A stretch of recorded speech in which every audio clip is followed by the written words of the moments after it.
Now अब हम discuss करेंगे Euclid division lemma.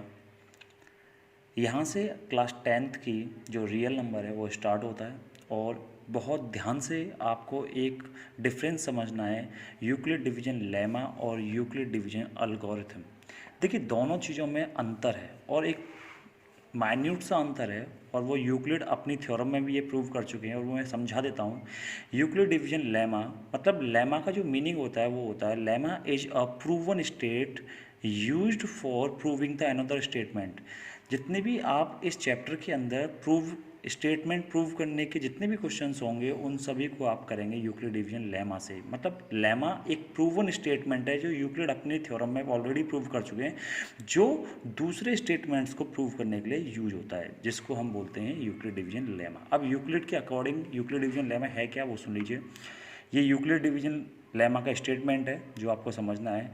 Given the positive integers a and b there exist the unique integer q and r satisfying a is equals to B Q plus are where 0 is less than और equals to r and less than b।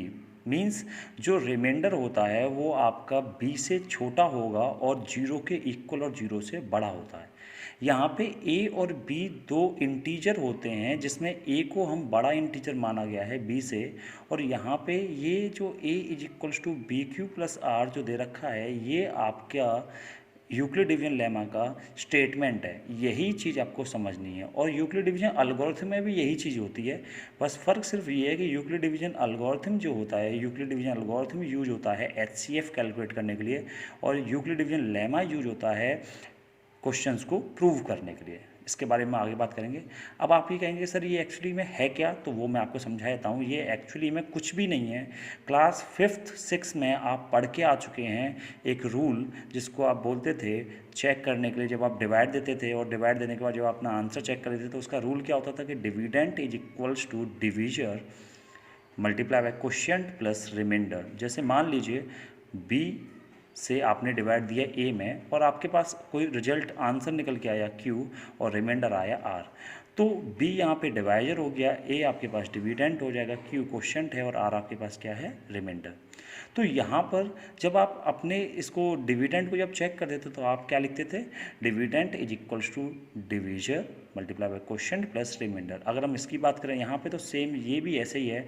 यहाँ पे dividend क्या है देखिए a is equals to, divisor क्या है देखिए यहाँ पे, डिवाइजर जो है वो क्या है यहाँ पे b, तो b, क्वोशिएंट क्या है यहाँ पे देखिए q, तो q प्लस रिमाइंडर क्या है यहाँ पे r, तो r। तो यहाँ से हम बात करें तो dividend is equals to divisor into quotient plus remainder जो है वही आपका यूक्लिड डिवीजन लेमा है और वही यूक्लिड डिवीजन एल्गोरिथम है। फ़र्क सिर्फ ये है कि यूक्लिड डिवीजन लेमा जो है वो आपको स्टेटमेंट प्रूव करने के लिए यूज होता है और यूक्लिड डिवीजन एल्गोरिथम जो होता है वो आपका यूज होता है किसके लिए, वो यूज होता है आपका HCF निकालने के लिए 2 नंबर्स का। सेम, कोई अंतर नहीं है दोनों में।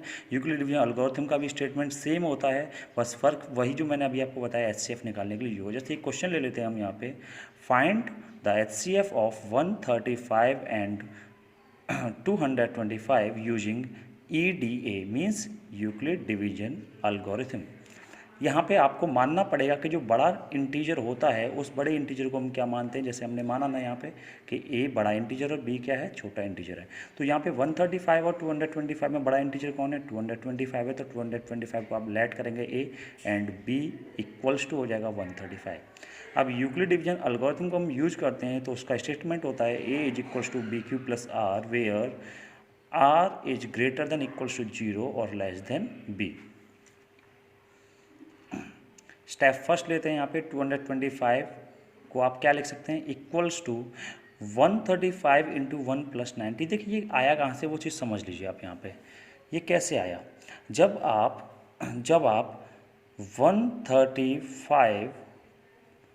135 का डिवाइड देंगे 225 में तो डिवाइड 1 टाइम जाएगा, कितना आएगा यहाँ पे 135 एंड जो रिमाइंडर आएगा वो कितना आएगा 90 रिमाइंडर आएगा। तो अब इसको आप क्या लिख सकते हैं, देखिए 225 is equals to 135 into quotient कितना है यहाँ पे 1 प्लस रिमाइंडर कितना है यहाँ पे 90। ओके, अब ये आपको कब तक करना है, क्वेश्चन अराइज ये होता है कि आपको कब तक करना है। तो ये ध्यान रखना कि जो रिमाइंडर आपके पास ये 90 आया है, ये आपको तब तक करना है जब तक कि ये जो रिमाइंडर है, ये रिमाइंडर क्या नहीं आना चाहिए आपके पास, 0। जब रिमाइंडर 0 आ जाएगा तो उस केस में जो बी की वैल्यू निकल के आएगी, जो बी की वैल्यू होगी, यही वैल्यू आपका क्या होगा, HCF निकल के आएगा उन दो नंबर्स का, जैसे हम बात करते हैं। तो स्टेप सेकंड में हम बात करेंगे सिंस जब remainder 90 is not equals to 0, therefore we apply Euclid division algorithm to 135 and 90। अब हम जो यूक्लिड डिवीजन algorithm लगाएंगे, इस 225 को हटा देंगे, हम किस किस के बीच में लगाएंगे, 135 और 90 के बीच में। तो 135 अब यहाँ पे आ जाएगा इक्वल्स टू 90 इंटू 1। अब इसका भी हम सेम ऐसे ही कर सकते हैं। तो कैसे करेंगे, 90 का डिवाइड देंगे हम किस में, 135 में। तो 91 जो 90, यहाँ पे रिमाइंडर कितना आ जाएगा, 45। तो इसको भी हम ऐसे ही लिख सकते हैं, 135 is equals to 90 into 1 plus 45। अब हम देखेंगे ध्यान से, तो रिमाइंडर यहाँ पे भी कितना आ रहा है, 45 आ रहा है, मतलब 0 नहीं आ रहा। तो हमें और करना पड़ेगा, फर्दर हम इसको सॉल्यूशन करेंगे। तो स्टेप थर्ड में हम देखेंगे, since remainder 45 is not equals to 0, therefore we again apply Euclid division algorithm. तो हम देखेंगे, तो 90 और 45 के बीच में लगाएंगे। अब हम 135 को हटा देंगे यहाँ से, 90 45 के बीच में हम यूक्लिड डिवीजन एल्गोरिथम लगाएंगे। तो 90 इज इक्वल्स टू मिलेगा हमें 45 इंटू 2 प्लस 0। अब आपने देखा तो 45 इंटू 2 क्या होता है, 90 होता है, और यहाँ पे 0 आ गया क्या, रिमाइंडर। जैसे ही रिमाइंडर आपका 0 आएगा तो जो बी की वैल्यू होती है, ये जो वैल्यू निकल के आती है, यही क्या होता है आपका HCF। तो रिमाइंडर आपका क्या आ गया यहाँ पे, 0। Therefore divisor at this stage, इस स्टेज पे जो डिवीजर है वो क्या है आपके पास, 45। तो हम कह सकते हैं कि HCF of 135 and 225 is equals to 45। Clear. बाकी कोई भी क्वेरी किसी भी बच्चे को है तो वो कमेंट सेक्शन में अपने अपनी क्वेरीज को पूछे और वहाँ पे हम बात करेंगे इस बारे में।